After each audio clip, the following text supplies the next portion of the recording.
After finished preparing the ribs and the blocks for the C Bouts, we can now use the bending iron to bend the ribs and glue them onto the blocks. One thing very important here is remember to clamp your bending iron tight before you turn it on for obvious safety reasons.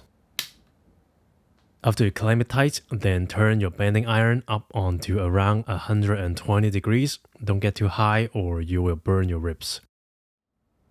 Use some water to test if the iron is hot, just don't use your hands.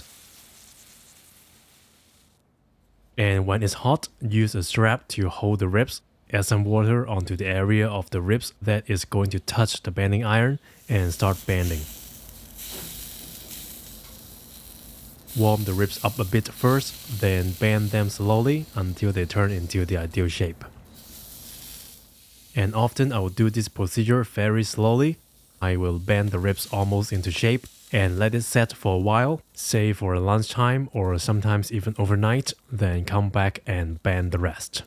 Bending the ribs is kind of like stretching. Give it some time and come back again after resting. It will get easier. Just remember to bend them slowly or you may break the ribs. And also avoid touching the bending iron with your hands or your tongue. It is very hot. There are several ways to glue the ribs.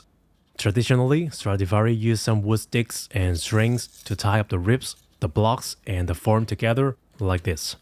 And again, if you are using the digital form that I made, there are holes on it for you to try using this method. The size of the holes are 6mm, in which you can easily find some cheap and unrefined signposts to fit in and try it out.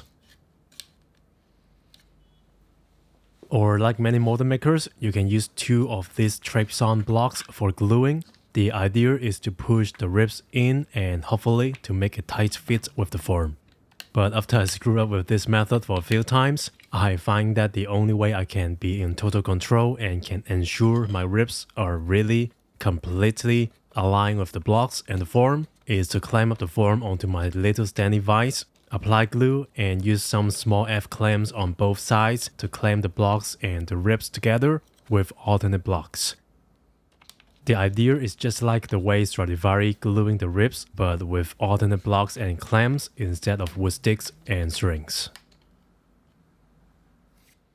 After the glue is dry, you can trim down the ribs a bit if it is too high, and you can totally ignore this if your ribs are in perfect height already.